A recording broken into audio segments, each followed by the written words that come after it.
ومن أحسن قولا ممن دعا إلى الله وعمل صالحا وقال إنني من المسلمين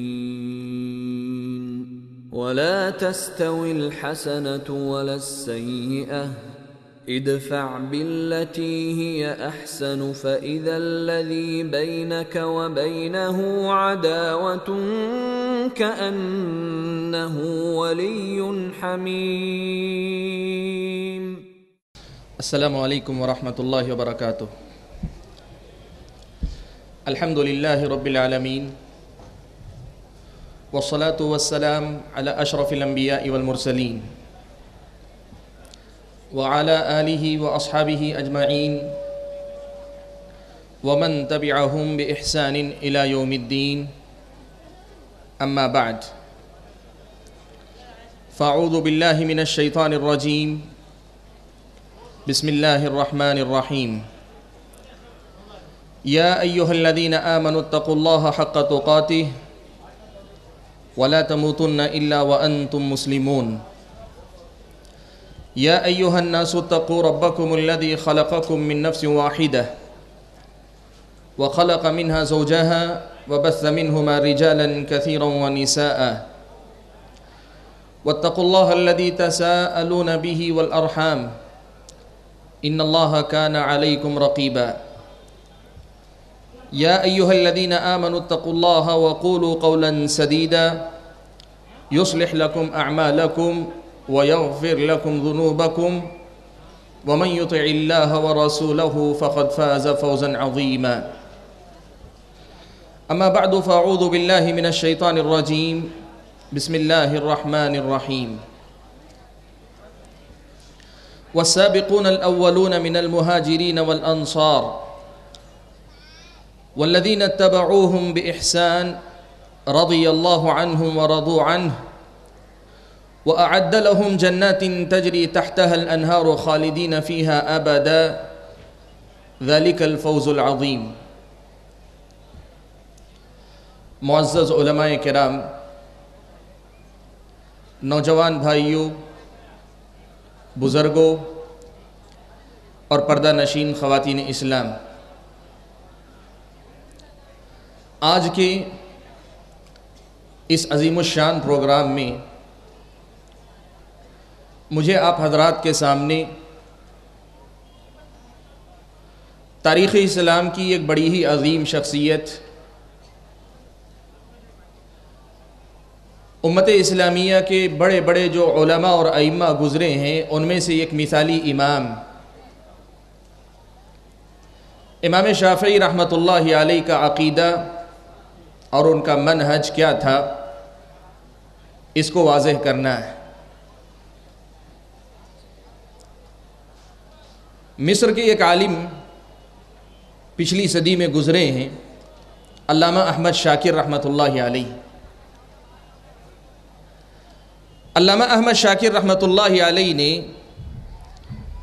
امام شافعی رحمۃ اللہ علیہ کا الرسالہ، ایک کتاب امام شافعی کی، اس کی تحقیق کی اور اس پر اپنا مقدمہ لکھا۔ تو احمد شاکر نے اپنے تأثرات ان الفاظ میں لکھے، کہا کہ شافعی کے فخر کے لیے یہ بات کافی ہے کہ وہ شافعی ہیں، اور میرے لیے یہ فخر کافی ہے کہ میں اس کتاب کو شائع کر کے امام شافعی رحمۃ اللہ علیہ کے علم کو امت تک پہنچا رہا۔ بھائیو، آج کی اس مجلس میں اس عنوان پر گفتگو کرتے ہوئے کہ امام شافعی رحمۃ اللہ علیہ کا عقیدہ کیا تھا، منہج کیا تھا، آج میرے اپنے احساسات بھی کچھ وہی ہیں جو امام احمد شاکر رحمۃ اللہ علیہ نے اپنے پچھلے الفاظ میں بیان فرمائے ہیں۔ میرے بھائیوں، یہ مسئلہ آپ کی نظروں سے اوجھل نہیں، اور جو احباب اس علاقے سے تعلق رکھتے ہیں ان کو پتہ ہے کہ امت مسلمہ کا ایک بڑا طبقہ ایسا ہے، ایک اچھی خاصی تعداد ایسی ہے جو خود کو امام شافعی رحمۃ اللہ علیہ کی مقلد، امام شافعی رحمۃ اللہ علیہ کا نام لیوا، ان کے علم کا وارث ان کے عقیدے کا وارث، ان کے منہج کا وارث اور ان سے حقیقی معنوں میں نسبت رکھنے والا قرار دیتی ہے اور اس پر فخر بھی محسوس کرتی ہے۔ اور آج کی اپنی یہ کانفرنس امام شافعی کے نام سے منسوب کر کے جب رکھی گئی، منعقد کی گئی، تو اس کا بنیادی مقصد یہی تھا کہ امام شافعی رحمۃ اللہ علیہ کا منہج اور ان کا عقیدہ کیا واقعی معنوں میں وہی ہے جو آج خود کو شوافع کہنے والے، خود کو امام شافعی رحمۃ اللہ علیہ کے عقیدے اور منہج کا وارث بتلانے والے لوگ اپنائے ہوئے ہیں؟ جو عقیدہ آج کے شوافع کے پاس پایا جاتا ہے، جو منہج چاہے وہ فروعات کے اندر، فقہی مسائل کے اندر ہو یا پھر ایمان اور عقیدے کے بنیادی مسائل کے اندر آج شوافع کے پاس پایا جاتا ہے، کیا واقعی معنوں میں امام شافعی رحمۃ اللہ علیہ کا یہی عقیدہ تھا، یہی منہج تھا، یہی طریقہ تھا، یا پھر تاریخ اسلام کا مطالعہ کرنے والے کے سامنے امام شافعی رحمۃ اللہ علیہ کے منہج اور ان کے عقیدے سے متعلق کچھ اور حقیقتیں سامنے آتی ہیں؟ اسی پہلو کو مجھے آپ حضرات کے سامنے واضح کرنا ہے۔ میرے بھائیوں، میں بات کو آگے بڑھانے سے یہ بات کہنا چاہوں گا کہ امام شافعی رحمۃ اللہ علیہ، جن کا نام ابو عبداللہ محمد بن ادریس تھا، جن کی پیدائش سن 150 میں ہوئی غزہ فلسطین کے علاقے میں، اور وفات مصر کے اندر سن 204 ہجری کے اندر ہوئی، اور جنہوں نے الام، الرسالہ اور اختلاف الحدیث اس جیسی کئی کتابوں کی تصنیف کی، جن کی طرف علم اصول فقہ کی تاسیس اور علم اصول فقہ کی تدوین کا شہرہ ان کے سر باندھا جاتا ہے، یہ صحرا جن کے سر پہ باندھا جاتا ہے، وہ امام شافعی رحمۃ اللہ علیہ اس امت کے ایک جلیل القدر عالم تھے۔ بچپن سے لے کر اپنی جوانی سے گزرتے ہوئے اپنی زندگی کے آخری ایام تک علماء اسلام کی جو تعریف اور توصیف امام شافعی رحمۃ اللہ علیہ کو نصیب ہوئی، یقین مانے علماء اسلام میں سے بہت کم ایسے ہیں جنہیں وہ مقام حاصل ہوا جو امام شافعی رحمۃ اللہ علیہ کو حاصل ہوا۔ امام احمد بن حنبل رحمۃ اللہ علیہ سے متعلق یہ بات نقل کی گئی۔ احمد شاکر رحمۃ اللہ علیہ نے نقل کیا کہ ایک مرتبہ امام شافعی رحمۃ اللہ علیہ کی مجلس میں امام احمد بن حنبل رحمۃ اللہ علیہ حاضر ہوئے۔ اس وقت جس وقت امام شافعی رحمۃ اللہ علیہ کی مجلس لگی ہوئی تھی، وہ درس دے رہے تھے، امام احمد ان کے پاس بیٹھ کر ان کا درس سن رہے تھے۔ امام شافعی کے استاد امام سفیان ابن عیینہ رحمۃ اللہ علیہ مجلس حدیث سجائے ہوئے تھے، وہ حدیث سنا رہے تھے۔ امام احمد نے شافعی کے استاذ ابن عیینہ کی مجلس چھوڑ دی اور امام شافعی کی درس میں بیٹھے رہے۔ کسی نے امام احمد بن حنبل رحمۃ اللہ علیہ کو ٹوکا، کہا کہ اے احمد، یہ کون سا طریقہ ہے کہ سفیان ابن عیینہ حدیث بیان کر رہے ہیں؟ اور یہ منہج کا اصول ہے کہ بڑے علماء کی جب مجلس ہو تو ہونا یہ چاہیے کہ آدمی کو بڑے علماء سے علم حاصل کرنے کی کوشش کرے، یہی اصل ہے، الا ہی کہ آدمی کے پاس کوئی اور مصلحت راجی ہو جیسے امام احمد کے پاس یہاں تھی۔ امام احمد بن حنبل سے کسی نے کہا کہ آپ نے سفیان ابن عیینہ کی مجلس چھوڑ دی اور شافعی کی مجلس میں آپ بیٹھے ہوئے ہیں۔ امام احمد بن حنبل رحمۃ اللہ علیہ نے کہا کہ اللہ کے بندے، سفیان ابن عیینہ سے اگر حدیث براہ راست نہیں لے سکا تو کوئی بات نہیں، ان کے شاگرد سے لے لوں گا۔ سند عالی نصیب نہیں ہوئی تو کوئی بات نہیں، سند نازل کے ذریعے وہ حدیث مجھے مل جائے گی، لیکن اگر آج اس نوجوان عالم کی مجلس سے اٹھ کر چلا جاؤں گا تو قرآن کی جو فقہ، جو سمجھ آج اس عالم کی مجلس میں مجھے مل رہی ہے وہ مجھے کہاں سے ملے گی؟ یہ امام احمد بن حنبل رحمۃ اللہ علیہ کی گواہی تھی امام شافعی رحمۃ اللہ علیہ کے حق میں، اور امام احمد بن حنبل رحمۃ اللہ علیہ نے خود یہ بات کہی ہے، اور متعدد روایتوں سے امام احمد بن حنبل رحمۃ اللہ علیہ سے یہ بات ثابت ہے کہ امام احمد نے کہا کہ اللہ تعالیٰ ہر 100 سال کے اختتام پر ایک عالم کو بھیجتے ہیں، پیارے نبی صلی اللہ علیہ وسلم کی حدیث ہے۔ اللہ تعالیٰ ہر 100 سال میں ایک عالم کو بھیجتے ہیں جس کے ذریعے اللہ تبارک و تعالیٰ سنتوں کو زندہ کرتے ہیں اور دین کے بگاڑ کو درست کر کے دین کو صحیح شکل عطا فرماتے ہیں۔ امام احمد نے کہا، ہم نے جب پچھلے علماء میں دیکھا تو ہمیں یہ بات نظر آئی کہ پہلی صدی کے اختتام پہ وہ عمر ابن عبدالعزیز رحمۃ اللہ علیہ تھے، تو دوسری صدی کے اختتام پر وہ امام شافعی رحمۃ اللہ علیہ تھے۔ میرے بھائیوں، امام شافعی رحمۃ اللہ علیہ کی عظمت، آپ کا مقام، آپ کی حیثیت یہ مسلمہ۔ اور میں بات کو مختصر کرنے کے لیے کہوں کہ امام شافعی رحمۃ اللہ علیہ نے ابتدا میں علم حاصل کیا، پہل عربی زبان اور لغت کی طرف توجہ کی۔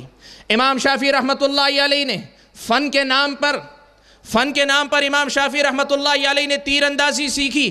اس قدر مہارت رکھتے تھے کہ 10 تیر چلاتے تو 9 تیروں کا لگنا یقینی تھا، 9 تیر نشانے پہ لگتے، بڑے شوقین تھے تیر اندازی کے۔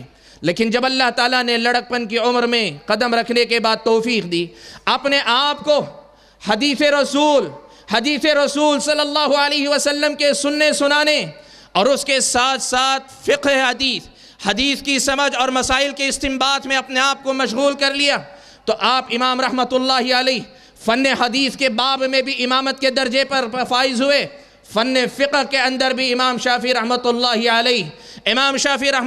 علیہ امامت کے درجے پر فائز ہوئے۔ مورخین نے لکھا ہے کہ امامت اگر فن حدیث میں حاصل ہوئی امام مالک رحمۃ اللہ علیہ کی شاگردی حاصل کر کے، فقہ کے باب میں اگر حاصل ہوئی امام ابو حنیفہ رحمۃ اللہ علیہ کے شاگرد محمد بن حسن شیبانی رحمۃ اللہ علیہ کی شاگردی حاصل کر کے، امام شافعی نے دونوں میدانوں کو ایک ساتھ اکٹھا کیا۔ حدیث میں امام مالک جو مدینے کے عالم ہیں، عالم مدینہ ہیں، اور اس دور میں سنت کے امام اور سنت کا مرجع تھے، ان کی شاگردی اختیار کی۔ اور فقہ کے باب میں سارے علماء کے ساتھ ساتھ اہل الرائے کا جو مذہب تھا، اس مذہب کو بھی امام محمد بن حسن شیبانی کے پاس شاگردی اختیار کر کے قریب سے اس مذہب کو بھی دیکھا، اور دونوں مذاہب کو جمع کر کے اپنے آپ کو واقعی معنوں میں اس درجے پہ پہنچایا جہاں پہنچ کر ایک عالم جب کسی مسئلے پہ گفتگو کرتا ہے تو پوری واقفیت کے ساتھ اور پوری گہری نظر کے ساتھ گفتگو کیا کرتا ہے۔ امام شافعی رحمۃ اللہ علیہ کے مقام و مرتبے پر مجھے زیادہ تفصیلی گفتگو نہیں کرنی، میں صرف یہ پہلو آپ کے سامنے لانا چاہتا ہوں کہ جہاں تک امام شافعی کی شخصیت کا معاملہ ہے، ان کے اپنے علمی مقام و مرتبے کی بات ہے، ان کے درجے اور حیثیت کی بات ہے، اس میں کوئی دو رائے نہیں ہے کہ امام شافعی رحمۃ اللہ علیہ علماء اسلام میں سے، محدثین کرام میں سے، فقہاء اسلام میں سے بڑے اونچے درجے کے عالم، بڑے بلند پایہ محقق اور بڑے اونچے درجے کے محدث اور فقیہ تھے، اس میں کوئی دو رائے نہیں۔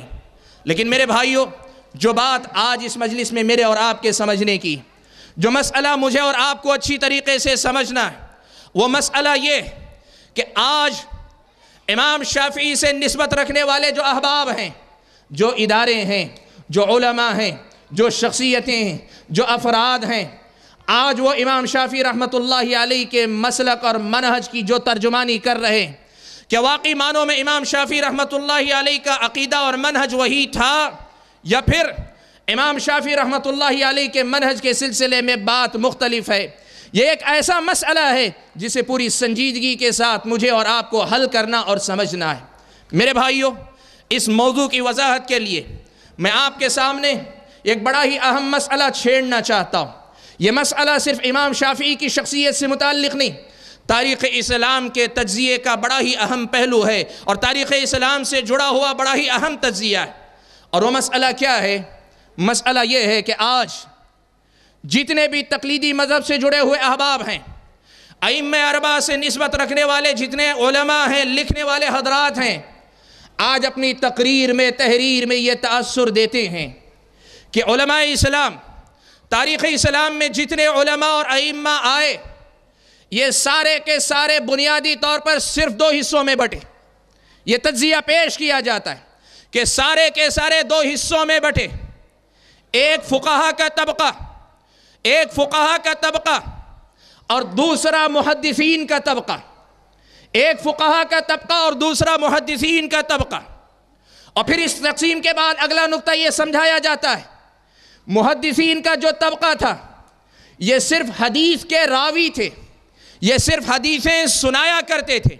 ان کا کام بس اتنا تھا کہ ایک حدیث اپنے استاد سے سنی اور سنی ہوئی حدیث کو پوری احتیاط کے ساتھ پوری توجہ کے ساتھ اپنے شاگردوں کو سنا دیا. وہ صرف حدیثوں کے نقل کرنے والے تھے, وہ حدیثوں کے صرف راوی تھے. محدثین کا جو طبقہ تھا وہ صرف حدیثوں کی روایت کرنے والوں کا طبقہ تھا.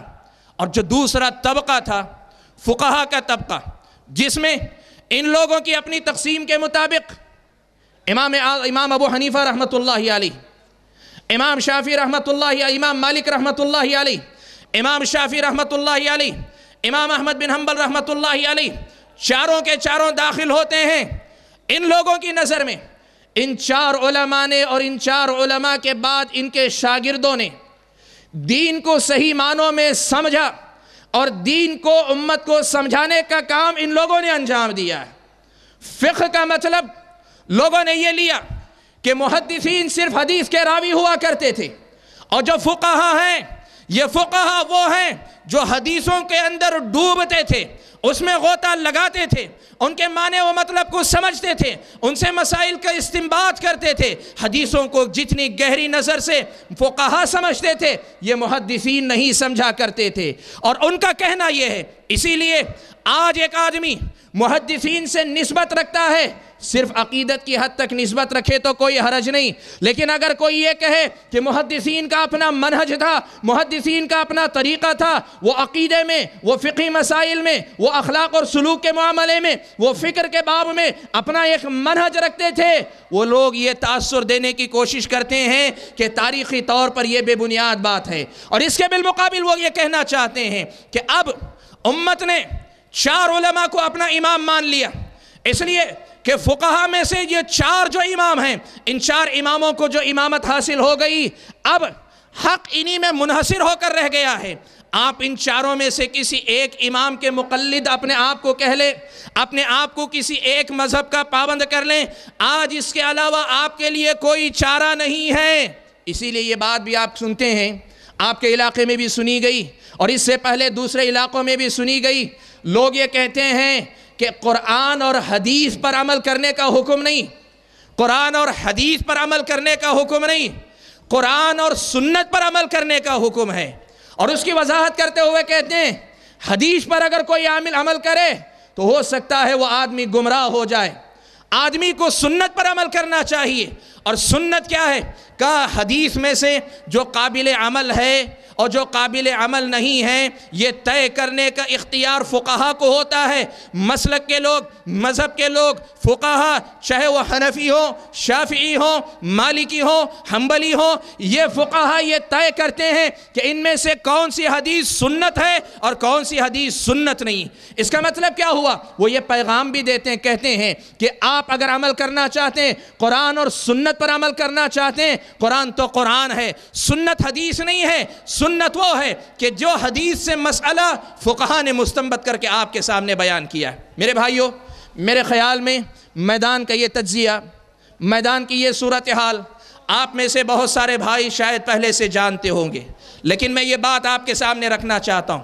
یہ تجزیہ تاریخ اسلام کا یا تو ادھورا مطالعہ ہے یا تاریخ اسلام کو اسی تعصب کی نظر سے دیکھنے کا کمال یا اس کا نتیجہ ہے, یا تاریخ اسلام کو پڑھنے کے بجائے تاریخ اسلام کو بنانے والا کام ہے, یا پھر جس طرح اپنے مسلک اور مذہب کے تحفظ کے لیے احادیث کی تعویل کی گئی, آیات قرآنی کی توجیہ کی گئی, یا پھر احادیث کا انکار کیا گیا. شاید کہیں نہ کہیں تاریخ اسلام کے ساتھ بھی اسی قسم کا کوئی کھلواڑ ہے. تاریخ کی سچائی کیا ہے؟ تاریخ مجھ کو اور آپ کو کیا بتاتی ہے؟ میرے بھائیو, تاریخ اسلام مجھ کو اور آپ کو یہ بتاتی ہے کہ یاد رکھو, بنیادی طور پر امت کے اندر جو اختلاف وجود میں آیا, امت کے اندر جو اختلاف وجود میں آیا, یہ اختلاف دو قسم کا ہے. ایک اختلاف وہ ہے جسے ہم ایمان اور عقیدے کے مسائل میں اختلاف کہتے ہیں, اور جس کو بعض اہل علم اصول کے درمیان اختلاف کہتے ہیں.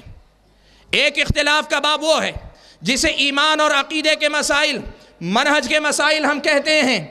اس کے اندر اختلاف وجود میں آیا, اس میں اختلاف اگر وجود میں آیا تو اس اختلاف کے نتیجے میں امت جو بٹی تو بنیادی طور پہ دو گروہوں میں بٹی.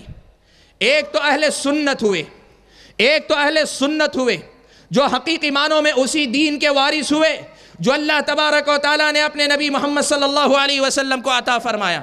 اللہ کے نبی صلی اللہ علیہ وسلم کے بعد صحابہ کے بعد تابعین، تبع تابعین، جس منہج کے، جس عقیدے کے، جس ایمان کے حامل ہوئے، یہ اہل سنت ہوئے۔ اور ان کے مقابلے میں کسی مسئلے میں کوئی امت کے الگ الگ گروہ وجود میں آتے گئے۔ ان میں خوارج گمراہ فرقہ ہے، اہل سنت سے کٹ کر وجود میں آئے۔ معتزلہ گمراہ فرقہ ہیں، اہل سنت سے کٹ کر وجود میں آئے۔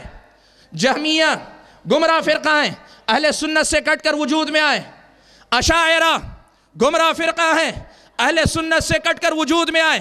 ماتریدیہ یہ بھی گمراہ ہیں، اہل سنت سے کٹ کر وجود میں آئے۔ ایمان اور عقیدے کی بنیاد پر جو اصل تقسیم ہوئی وہ تقسیم اہل سنت اور اہل بدعت کی تھی، اہل سنت اور اہل بدعت کی تھی۔ اور اس تقسیم میں یہ بات یاد رکھنا، امام شافعی رحمۃ اللہ علیہ علماء اہل سنت میں سے تھے۔ امام شافعی رحمۃ اللہ علیہ علماء اہل سنت میں سے تھے، لیکن آج جو اپنے آپ کو شافعی کہتے ہیں وہ خود یہ بات کہتے ہیں، اعلان علی الاعلان کہتے ہیں کہ ہم عقیدے کے باب میں اشعری ہیں۔ اور میں نے جیسے ابھی آپ کے سامنے کہا، بنیادی جو اختلاف عقیدے اور ایمان کے مسائل میں آیا وہ اہل سنت اہل بدعت کا تھا۔ اشاعرہ اہل بدعت کی جو مختلف گروہ تھے ان میں سے ایک گروہ تھا۔ اور اشاعرہ نے کیا کیا میں مختصراً بتاؤں، لیکن اس سے پہلے یہ مسئلہ یاد رکھنا، آج کے موجود شافعی حضرات اپنے آپ کو یہ کہتے ہیں کہ ہم عقیدے کے باب میں اشعری ہیں، تو سب سے پہلا مسئلہ یہیں سے واضح ہو جانا چاہیے میرے بھائیوں۔ ابو الحسن اشعری رحمۃ اللہ علیہ سن 260 ہجری میں پیدا ہوئے، امام شافعی 204 میں انتقال کر گئے۔ ابو الحسن اشعری رحمۃ اللہ علیہ 260 میں پیدا ہوئے، 324 ہجری میں انتقال کیا۔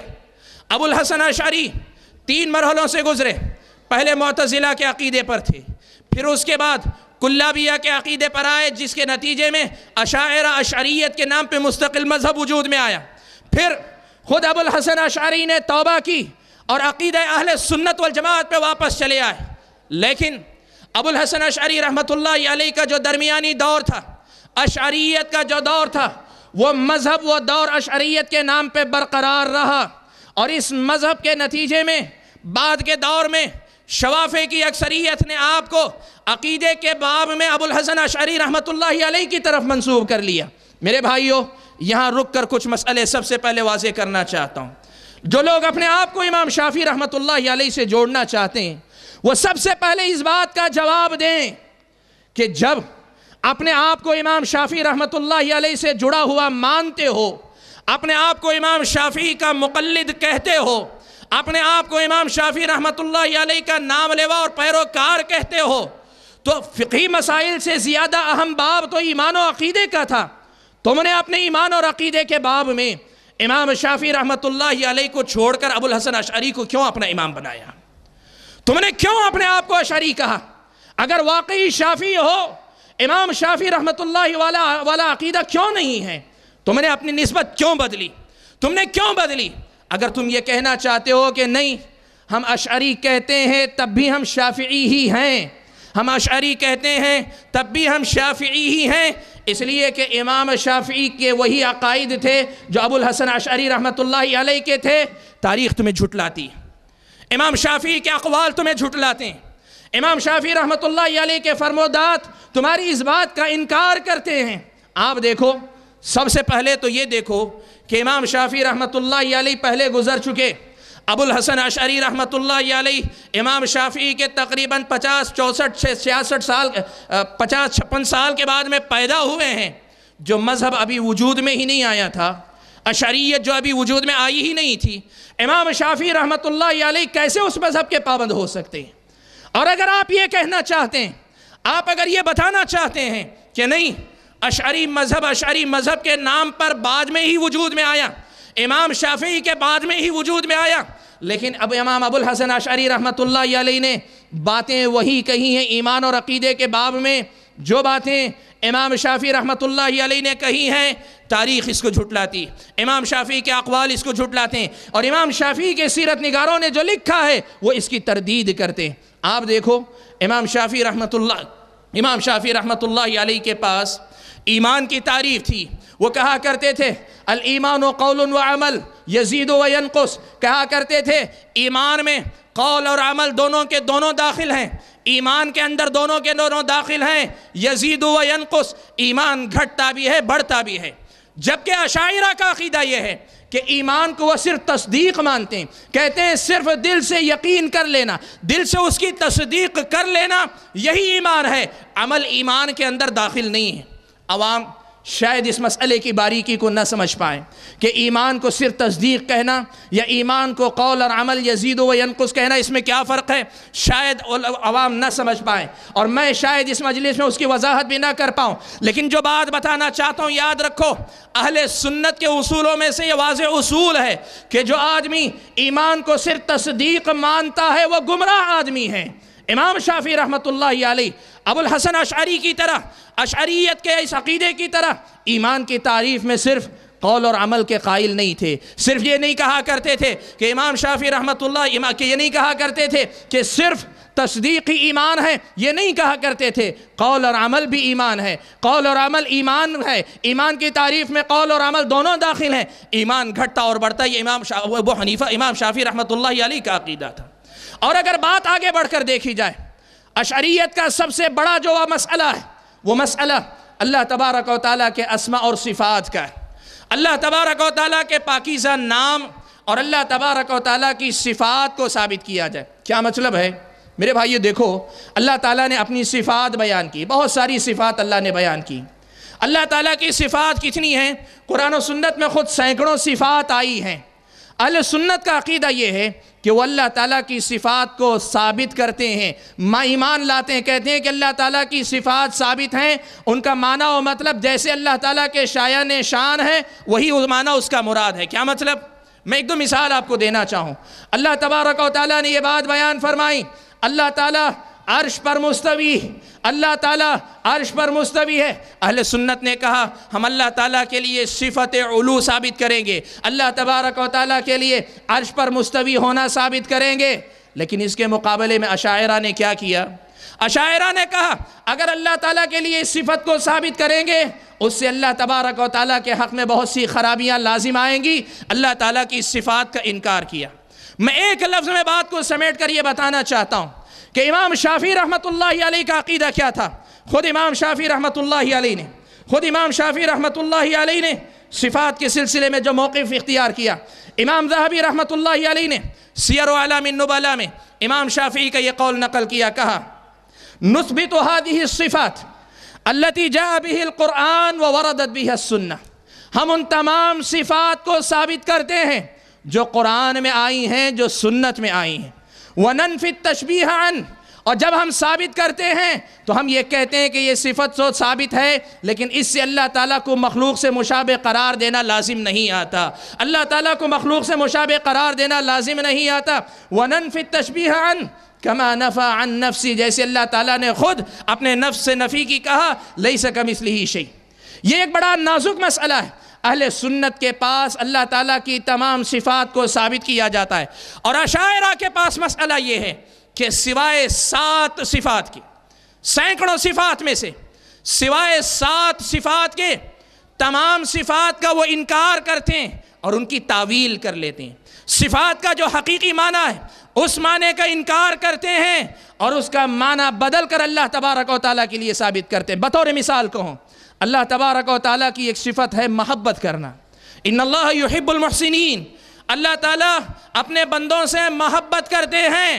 امام شافعی کا عقیدہ یہ ہے کہ اللہ تعالیٰ محبت کرتے ہیں کا مطلب یہ کہ اللہ تعالیٰ محبت کرتے ہیں، اور اشاعرہ کا عقیدہ یہ ہے کہ اللہ تعالیٰ کے لیے یہ کہنا کہ اللہ محبت کرتے ہیں یہ اللہ تعالیٰ کے اندر کمزوری لاتا ہے۔ کیسے لاتا ہے؟ کہا اس سے معلوم یہ ہوتا ہے کہ جیسے آدمی کے اندر کسی سے متاثر ہو کر محبت کرنے کی انفعالی کیفیت پیدا ہوتی، ایک رد عمل کی کیفیت پیدا ہوتی ہے، اللہ تعالیٰ کے اندر بھی گویا یہ انفعالی کیفیت لازم آئے گی۔ اس لیے ہم کہتے ہیں محبت کرنے سے مراد محبت کرنا نہیں، اللہ تعالیٰ محبت نہیں کرتے، اس کا معنی یہ ہے کہ اللہ تعالیٰ اپنے بندوں کو ثواب دینے کا ارادہ کرتے ہیں۔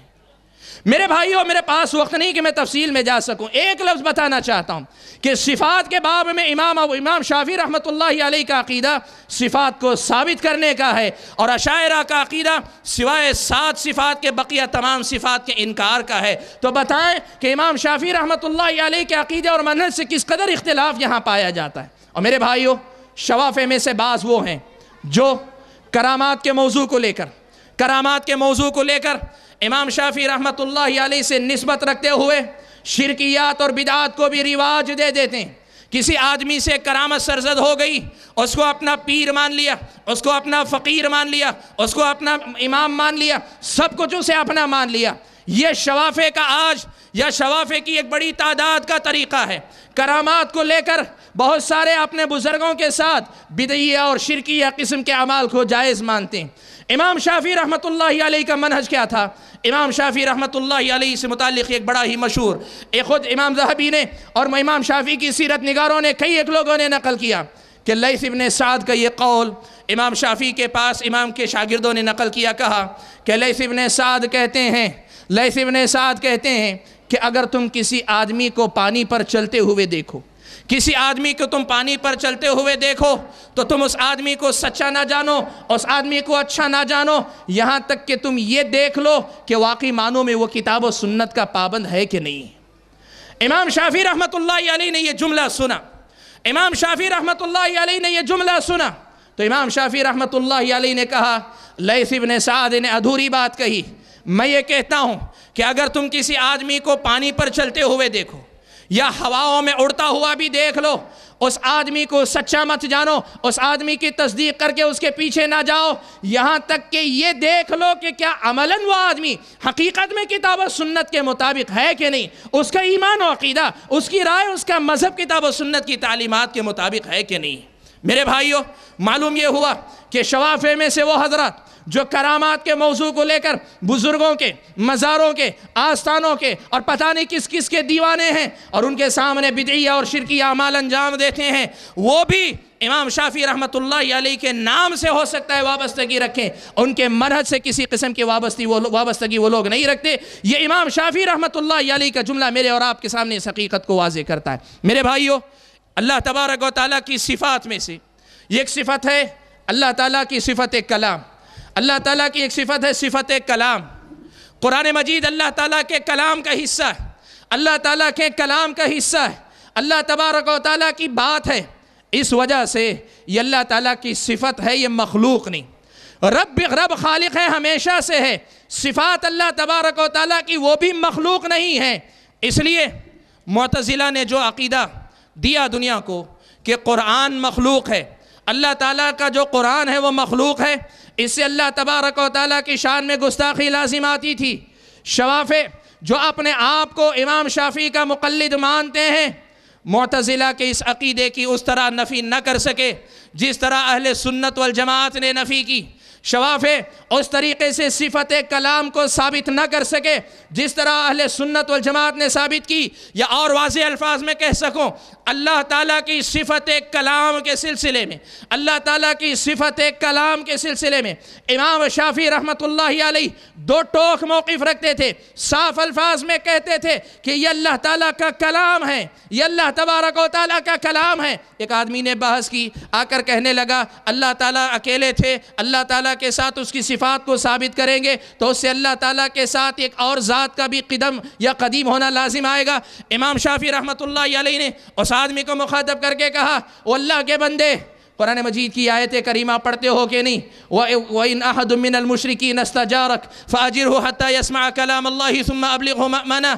کہا کہ اگر تم کوئی کافر تمہارے پاس پناہ لے کر آنا چاہے، تم اس کو پناہ دے دو یہاں تک کہ وہ اللہ تعالیٰ کے کلام کو سن لے، اللہ تعالیٰ کے کلام کو سن لے۔ تو کیا اللہ نے اپنے کلام کو اپنا کلام نہیں کہا؟ سامنے والے نے کہا، بجا طور پہ کہا، امام شافعی رحمۃ اللہ علیہ نے کہا جب اللہ تعالیٰ نے اپنے کلام کو اپنا کلام کہا، قرآن کو اپنا کلام کہا، تو تم اس کو ثابت کرو اور بس کرو، بلا وجہ کے بحث و مباحثے میں نہ پڑو۔ امام شافعی نے دو ٹوک بات کہی۔ لیکن آج اشاعرہ کا عقیدہ کیا ہے؟ اشعریوں کا عقیدہ کیا ہے؟ قرآن کے سلسلے میں یا پھر اللہ تبارک و تعالیٰ کی صفت کلام کے سلسلے میں ان کا عقیدہ یہ ہے کہ اللہ تبارک و تعالیٰ کی بات سے مراد اللہ تبارک و تعالیٰ کے یہ الفاظ، یہ قرآن کی جو عبارتیں، یہ جو الفاظ ہیں، یہ اللہ کی عبارتیں نہیں۔ اللہ تعالیٰ نے صرف ایک معنی نبی کے دل میں پیدا کیا، یہ ایک معنی نبی کے دل میں ڈالا، پھر یا تو جبرائیل نے اپنے الفاظ میں یا محمد صلی اللہ علیہ وسلم نے اپنے الفاظ میں اس کو بیان کیا۔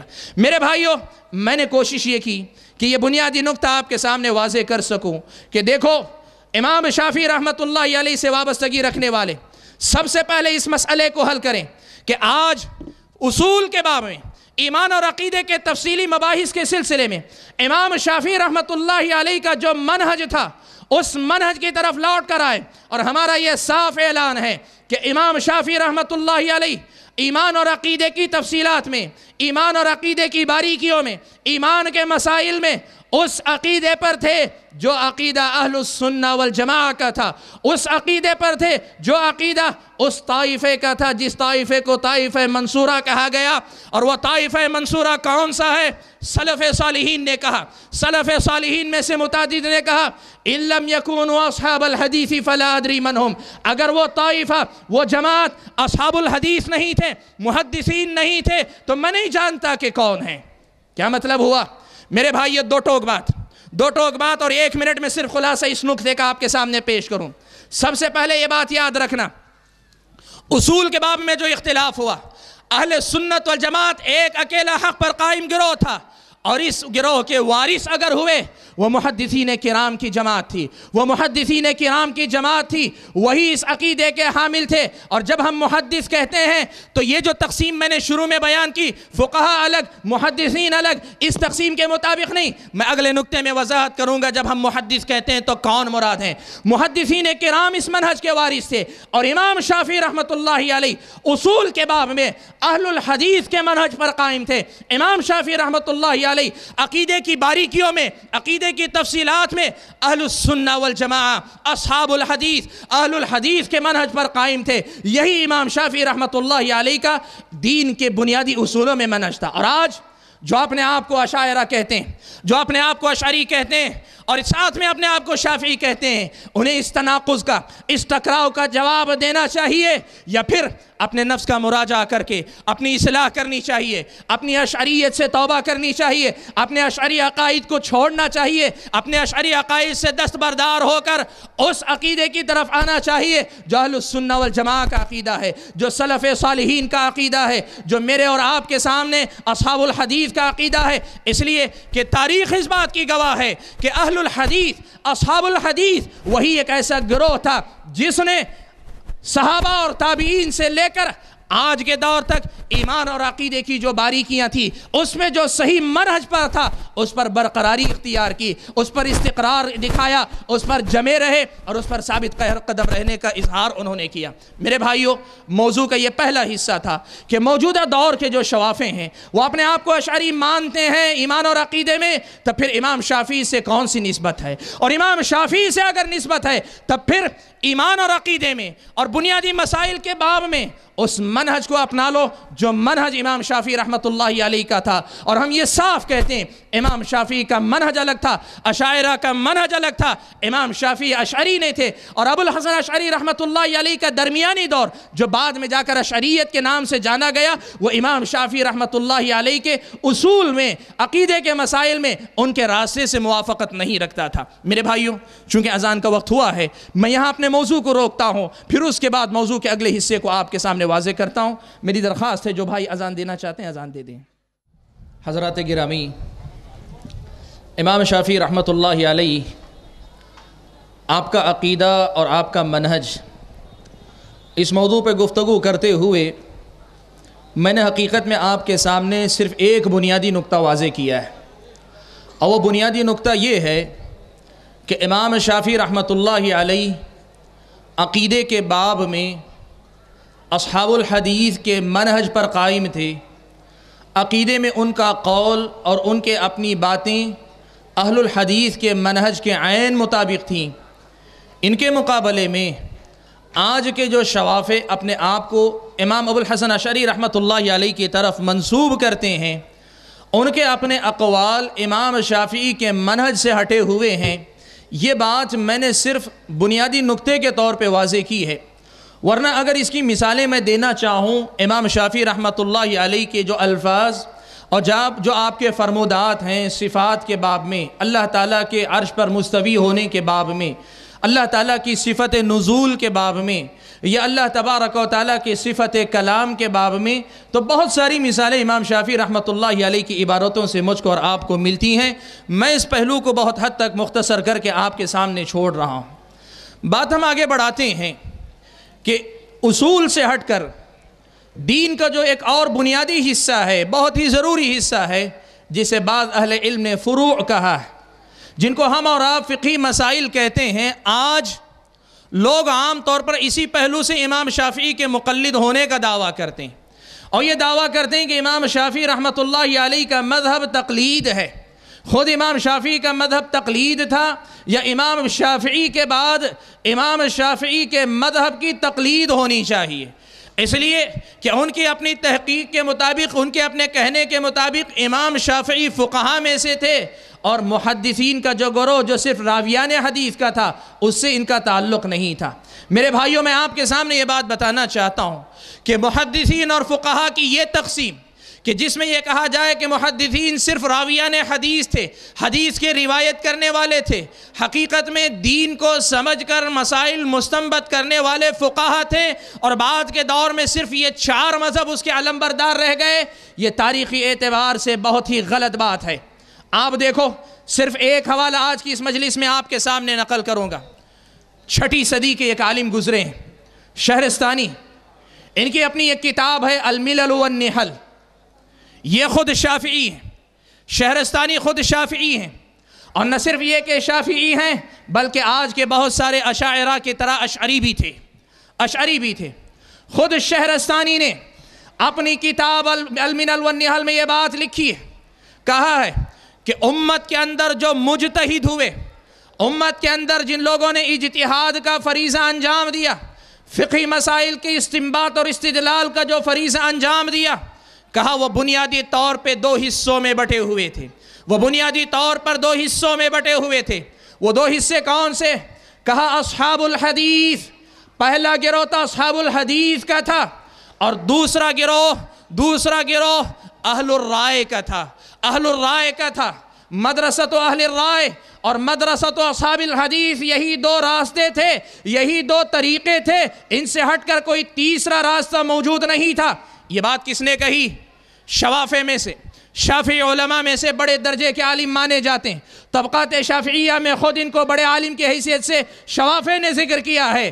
الشہرستانی الملل والنحل کے مؤلف نے اپنی کتاب میں لکھا ہے، کہا کہ اجتہاد کے باب میں، فقہی مسائل کی استنباط کے باب میں امت میں 2 گروہ ہوئے، ایک اصحاب الحدیث تھے اور دوسرے اہل الرائے تھے، ایک اصحاب الحدیث تھے، دوسرے اہل الرائے تھے۔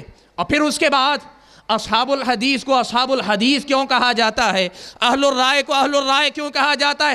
خود شہرستانی نے واضح کیا کہ اصحاب الحدیث اس لیے ان کو کہا جاتا ہے کہ مسائل کے استنباط اور استدلال میں ان کا دار و مدار احادیث پر تھا، ان کا دار و مدار احادیث پر تھا۔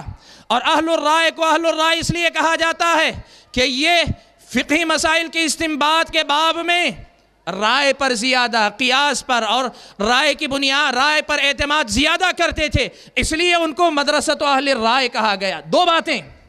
تیسری بات خود شہرستانی نے کہی، تیسری بات کی وضاحت شہرستانی نے خود کی، کہا کہ اب اصحاب الحدیث میں سے، اصحاب الحدیث وہ جو طبقہ اصحاب الحدیث کا تھا، جن کا دار و مدار حدیث سے مسائل مستنبط کرنے میں تھا، شہرستانی جو خود شافعی ہیں وہ کہتے ہیں اس مدرسے میں امام شافعی، امام مالک، امام احمد بن حنبل رحمۃ اللہ علیہ، پھر ان کے بعد ان کے شاگردوں میں سے امام شافعی کے شاگردوں میں سے مزنی وغیرہ، یہ سارے لوگ اصحاب الحدیث میں سے تھے۔ یہ سارے لوگ اصحاب الحدیث میں سے تھے۔ دوسرا جو گروہ تھا مدرسۃ اہل رائے، کہا یہ اہل عراق تھے، امام ابو حنیفہ رحمۃ اللہ علیہ اور ان کے جو شاگرد ہوئے وہ اہل الرائے تھے۔ میرے بھائیوں، معلوم یہ ہوا کہ شہرستانی جو خود شافعی ہیں ان کے پاس یہ تقسیم نہیں ہے کہ تقسیم مقلد کی غیر مقلد کی ہے، تقسیم فقہا اور محدثین کی ہے۔ تقسیم وہ ہے کہ اسی مذہب کی تقلید ہونی چاہیے۔ جو فقہا ہیں صرف وہی استنباط استدلال کرتے تھے، جو محدث تھے وہ صرف حدیث روایت کرتے تھے۔ یہ تمہارے اپنے دماغ کی ایجاد ہے۔ شہرستانی کا یہ کہنا ہے کہ جو اصحاب الحدیث تھے وہ حدیث پہ دار و مدار رکھتے تھے اور مسائل کا استنباط اور استدلال احادیث سے کیا کرتے تھے، اور اس میں امام شافعی رحمۃ اللہ علیہ کو شہرستانی نے شامل کیا۔ اس کا مطلب کیا ہوا؟ مسائل سے استنباط کرنا جو اہل الحدیث کا منہج ہے، یہ منہج اصحاب الحدیث کا منہج تھا، اور یہ منہج صرف اصحاب الحدیث سے مراد راویان حدیث کا نہیں، یہ ان لوگوں کا منہج ہے جو حدیث روایت بھی کرتے ہیں اور حدیث سے مسائل مستنبط بھی کیا کرتے ہیں۔ اور یہ بھی پتہ چلا کہ امام شافعی رحمۃ اللہ علیہ اہل الحدیث میں سے تھے، اصحاب الحدیث میں سے تھے۔ یہ بات کس نے کہی؟ خود ملل و نحل میں شہرستانی نے کہی، اور یہ بات صرف اقوال اور صرف حوالوں سے نہیں، علامہ ابن قیم رحمۃ اللہ علیہ نے خود امام شافعی رحمۃ اللہ علیہ سے ان کے اپنے کچھ جملے نقل فرمائے۔ وہ جملے میں آپ کے سامنے پڑھ کر سناؤں، آپ کے سامنے وضاحت کروں، آپ کو پتہ چلے کہ امام شافعی رحمۃ اللہ علیہ کا منہج کیا تھا۔ حضرت ابن قیم رحمۃ اللہ علیہ نے اجتماع الجیوش الاسلامیہ اپنی اس کتاب میں امام شافعی رحمۃ اللہ علیہ کے یہ جملے نقل فرمائے۔ کہتے ہیں القول فی السنة التي انا عليها ورأيت اصحابنا عليها اهل الحديث الذين رأيتهم واخذت عنهم مثل سفيان ومالك وغيرهما الاقرار بشهادة ان لا اله الا الله وان محمد رسول الله وان الله تعالى على عرشه في سمائه يقرب من خلقه كيف شاء وان الله تعالى ينزل الى السماء الدنيا كيف شاء۔ کیا مطلب ہے؟ آپ سنو، امام شافعی کے الفاظ ہیں، علامہ ابن قیم نے اجتماع الجیوش الاسلامیہ میں نقل کیا۔ کہتے ہیں القول فی السنہ، اس سنت کی وضاحت کے سلسلے میں ہمارا قول، وہ سنت التی انا علیہا، جس سنت پر میں قائم ہوں، ورأیت اصحابنا علیہا، اور میں نے جس سنت پر اپنے اصحاب کو دیکھا، جس سنت پر میں نے اپنے اصحاب کو دیکھا۔ کون ہمارے اصحاب ہیں؟ اہل الحدیث، اہل الحدیث۔ امام شافعی خود فرما رہے ہیں اصحابنا علیہا اہل الحدیث، ہمارے وہ اصحاب جن کو ہم نے اس طریقے پہ پایا وہ اہل الحدیث ہیں۔ الذین رأیتہم، جن کو ہم نے دیکھا، واخذت عنہم، اور جن سے ہم نے لیا ہے، جیسے سفیان ہیں، مالک ہیں، اور ان کے علاوہ دوسرے ہیں۔ وہی ہماری سنت ہے، وہی ہمارا طریقہ ہے۔ معلوم کیا ہوا؟ امام شافعی رحمۃ اللہ علیہ نے سنت کو اہل الحدیث کا راستہ بھی قرار دیا، اور یہ بھی کہا کہ ہمارے اصحاب اہل الحدیث ہیں، ہمارے اصحاب اہل الحدیث ہیں۔ میرے بھائیوں، میں یہ بات واضح کرنا چاہوں گا، یاد رکھو اصل مسئلہ یہ ہے کہ امام شافعی، امام مالک اور امام احمد بن حنبل رحمۃ اللہ علیہ، ان تینوں کا جو اصل منہج تھا وہ محدثین کا منہج تھا، وہ اہل الحدیث کا منہج تھا۔ لیکن بعد کے زمانے میں چل کر ان کے جو اپنے شاگرد ہوئے، بعد کے زمانے میں چل کر ان کا جو مدرسہ چلا، اس مدرسے میں پیدا ہونے والے بعد کے اہل علم نے یا بعد کے شاگردوں نے اس مذہب کو تقلیدی مذہب بنایا۔ شافعی مذہب کو، حنبلی مذہب کو، یا پھر مالکی مذہب کو، جو اہل الحدیث کا منہج تھا۔ میں اہل الرائے کے مدرسے کو ایک طرف رکھ کے بات کر رہا ہوں، اس لیے کہ اہل الرائے کے مذہب کو بھی بعد میں چل کر تقلید کے رنگ سے رنگا گیا، لیکن اہل الحدیث کا جو مدرسہ تھا، امام شافعی اسی کے تھے، امام مالک اسی کے تھے، امام احمد بن حنبل اسی کے تھے۔ بعد کے زمانے میں کچھ شاگردوں نے اس کے اندر تقلید کا رنگ بھرا، چوتھی صدی کے آدھے آدھے پوری طریقے سے ان مذاہب کو تقلید کا رنگ دے دیا گیا، ورنہ ان تینوں امام کا مذہب اہل الحدیث کا منہج تھا، اسی منہج پہ وہ چلا کرتے تھے۔ میں کچھ مثالیں آپ کے سامنے دینا چاہوں گا۔ دیکھو، امام شافعی کے فرمودات خود گواہ ہیں، آپ کے ملفوظات گواہ ہیں، آپ کے الفاظ گواہ ہیں، آپ کے کلمات گواہ ہیں کہ امام شافعی اسی مذہب کے مبلغ تھے، اسی طریقے کے مبلغ تھے، اسی منہج کے ترجمان تھے جو منہج اہل الحدیث کا تھا اور جو اہل الحدیث کا ہے۔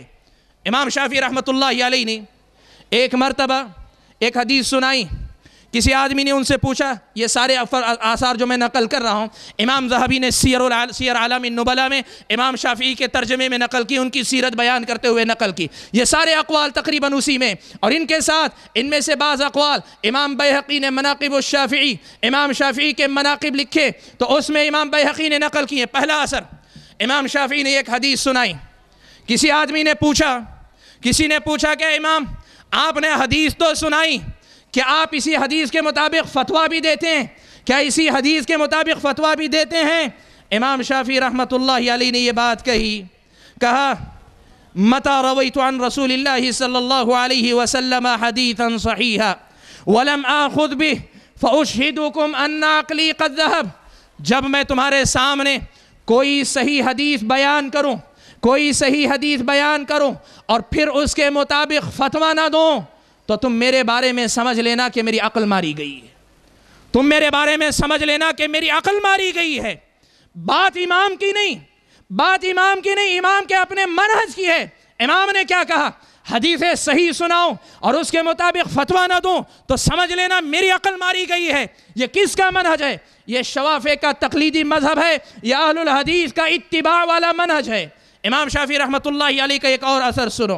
امام شافعی رحمۃ اللہ علیہ سے حمیدی کہتے ہیں کہ امام شافعی رحمۃ اللہ علیہ نے ایک حدیث روایت کی، کسی نے پوچھا اتاخذ بہ، اے امام کیا اس حدیث کو آپ لیتے ہیں، اس حدیث کے مطابق فتویٰ بھی دیتے ہیں؟ امام شافعی رحمۃ اللہ علیہ نے اس سے پوچھا، اے اللہ کے بندے، تم نے مجھے کب کسی گرجا سے نکلتے ہوئے دیکھا ہے؟ گرجا گھر عیسائیوں کی عبادت گاہ۔ کہا اللہ کے بندے، تم نے کب مجھے کسی گرجا سے نکلتے ہوئے دیکھا ہے؟ تم نے کب مجھے ذمی سے مراد وہ کافر جو مسلم حکومت میں جیتے، ذمیوں کی طرح زنار باندھتے ہوئے دیکھا ہے؟ تم نے کب دیکھا ہے کہ میں نے یہ کیا ہے کہ میں نبی کی حدیث روایت کروں اور اس کے مطابق فتویٰ نہ دوں؟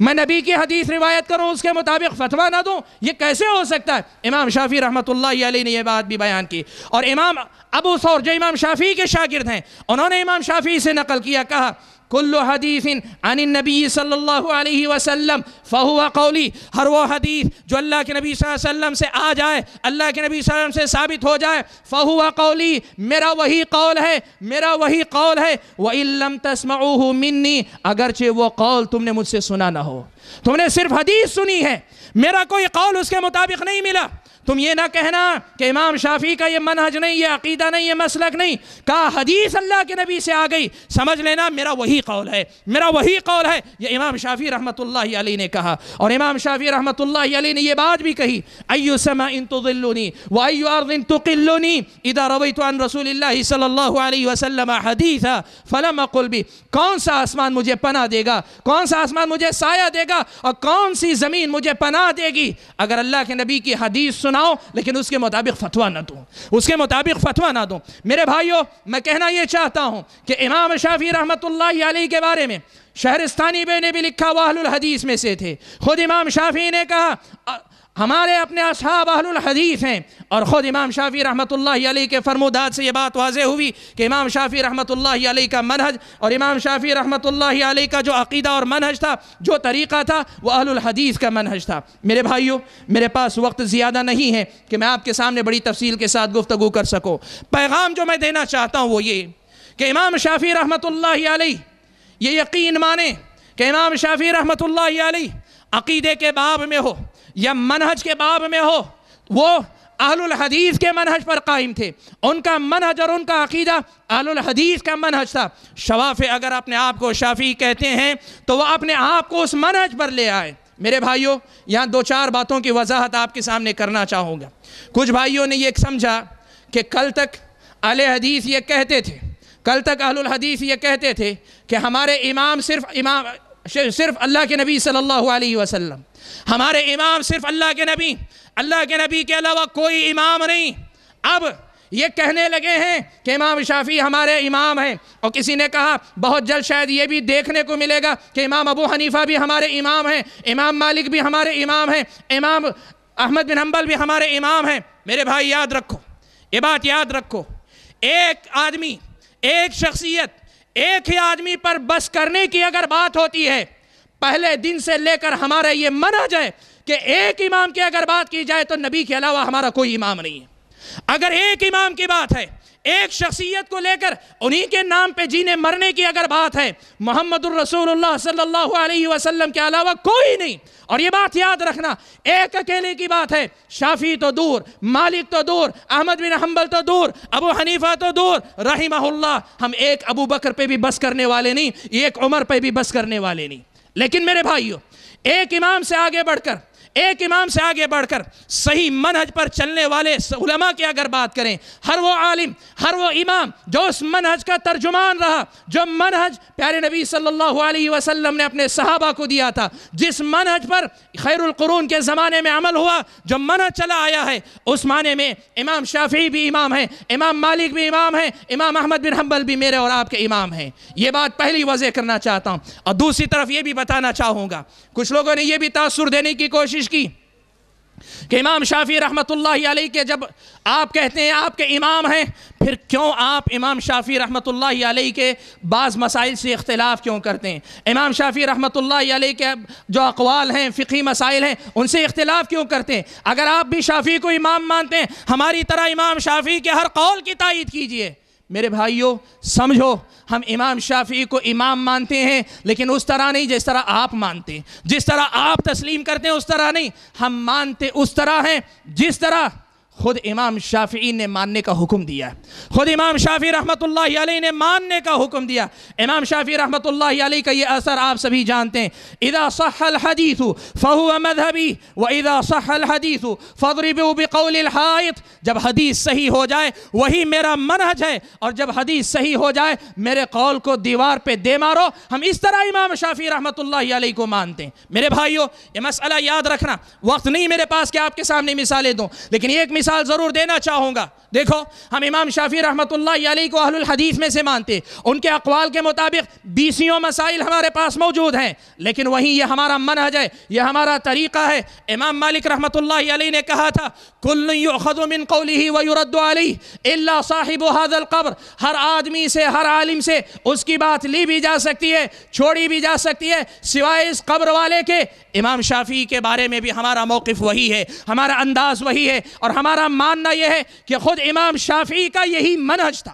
میں آپ کو بتاؤں، امام شافعی رحمۃ اللہ علیہ امام مالک کے شاگرد، امام شافعی امام مالک کے شاگرد ہیں۔ مصر میں جب امام شافعی رحمۃ اللہ علیہ منتقل ہوئے، امام شافعی رحمۃ اللہ علیہ امام مالک کے شاگردوں کے ساتھ مناظرہ کیا کرتے تھے، اور مناظرے کا موضوع پتہ ہے کیا ہے؟ مناظرے کا موضوع یہ ہوا کرتا تھا کہ امام مالک کے بہت سارے شاگرد امام مالک کی تقلید کی طرف دعوت دیتے تھے، اور امام شافعی رحمۃ اللہ علیہ امام مالک کے مقلدوں کے خلاف مناظرہ کیا کرتے تھے۔ میرے بھائیوں یہ امام شافعی کا منہج یہ تھا۔ میں مثال دے کر بتانا چاہوں گا کہ ہم امام شافعی کو کیوں ان کی ہر بات کو نہیں لیتے۔ دیکھو، آپ جانتے ہیں عورت کو اگر کوئی مرد چھو لے، کوئی مرد کسی عورت کو چھو لے، تو کیا اس کے چھونے سے آدمی کا وضو ٹوٹ جاتا ہے؟ آدمی کا وضو ختم ہو جاتا ہے؟ یہ ایک مسئلہ ہے۔ امام ابو حنیفہ رحمۃ اللہ علیہ کا قول یہ ہے کہ صرف چھو لینے سے وضو نہیں ٹوٹتا، عورت کو صرف چھو لینے سے وضو نہیں ٹوٹتا۔ اور امام شافعی رحمۃ اللہ علیہ کا قول یہ ہے کہ اگر کوئی آدمی اسے چھو لے، عورت کو چھو لے، تو اس آدمی کا وضو ٹوٹ جاتا ہے۔ اب ہم نے مسئلے کی تحقیق کی امام شافعی کے منہج پہ چل کے، امام شافعی کے منہج پہ چل کر تحقیق کی، ہمیں حدیث ملی کہ اللہ کے نبی صلی اللہ علیہ وسلم سے ماں عائشہ روایت کرتی ہیں کہ اللہ کے نبی صلی اللہ علیہ وسلم اپنے بعض ازواج مطہرات کا بوسہ لیا کرتے، بوسہ لے کر ویسے ہی نماز کو نکل جایا کرتے اور وضو نہیں کرتے تھے۔ راوی حدیث کہتے ہیں ہم نے حضرت عائشہ سے پوچھا، اے ام المؤمنین، وہ خوش قسمت بیوی آپ کے علاوہ کون ہو سکتی ہے؟ ام المؤمنین ہنسنے لگی، مسکرانے لگی۔ مسئلہ معلوم کیا ہوا؟